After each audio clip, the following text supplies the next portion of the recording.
Good morning. I hope you've had a great week. Wasn't the weather beautiful? Well, I guess up until today, because today it's a little bit cold and rainy. Wednesday, I took part in the Holocaust Remembrance Service hosted by the Jewish Federation and the local synagogues here in the Toms River area. And although it was a somber event recalling the over 6 million Jews killed by the Nazis, it was also a night of hope. In fact, the service, which was all virtual, ended with the words, "We will always have hope."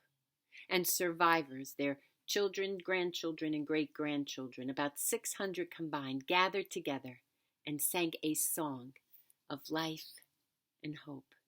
And I thought, how incredible is that? After all these people have been through and still experience today, rather than be filled with hate or vengeance, they remember their past and look to the future with hope. This Sunday, I'm going to be preaching on the Emmaus Road. And as I worked on my sermon, it got me thinking, as Christians, what keeps us going? What gives us hope? Where do we find it? According to the story, two men were walking to a place called Emmaus right after the crucifixion. And for whatever reason, they were kept from recognizing Jesus. The Bible doesn't say what it was, but it could have been some supernatural thing or whether Jesus simply covered his head with his cloak. But either way, as they're walking, this stranger, who is Jesus, walks along with them.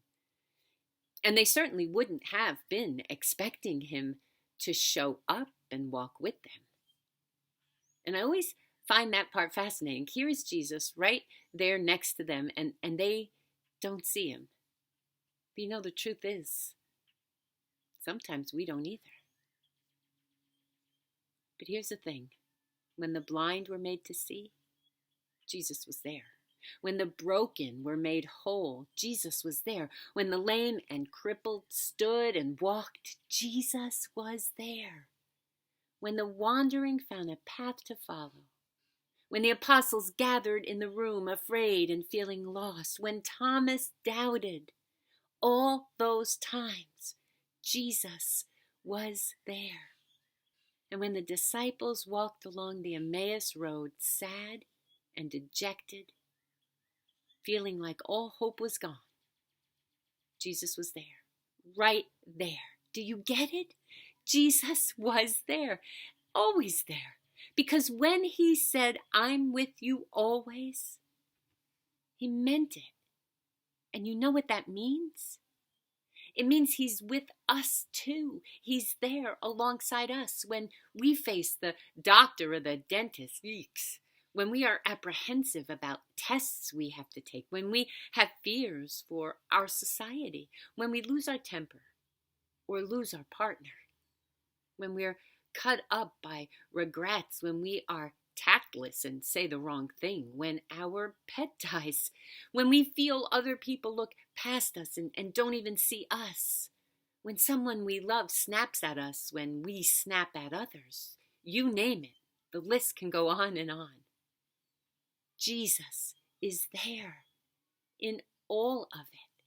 He's right there alongside you in your best and worst hours, in your joys and in your sorrows, with you in your fears and in your uncertainties, right there with you as you walk your daily path through life, experiencing all of its crazy ups and downs.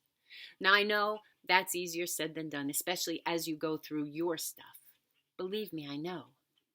But I've learned that that's when I have to dig deep, when I have to remember all God has seen me through before, all the tough times I managed to survive when I was afraid I might not, and ask God to help me again, and to feel his presence, really feel it, so that I know he's with me.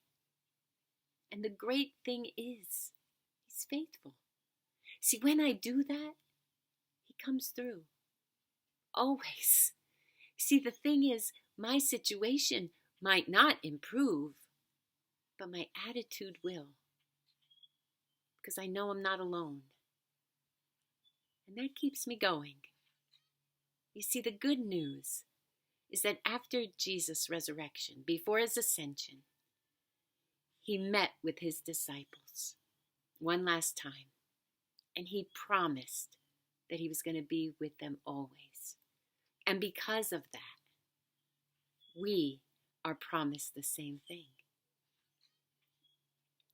We are to be Easter people, people of hope, living out that good news every day, of every week, of every year, regardless of what the day, week, or year holds for us. You see, in the midst of the struggles and pain of this world, Easter lives on because Jesus lives on in us and with us. And that, my friends, fills me with hope. Let it do the same for you. Now, please stay safe.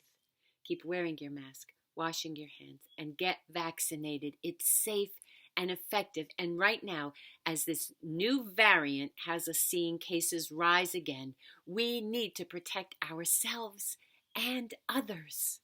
Do it, please. And know we are in this together, and only together will we get through it. I love you. I'm praying for you all. Have a great weekend. Peace.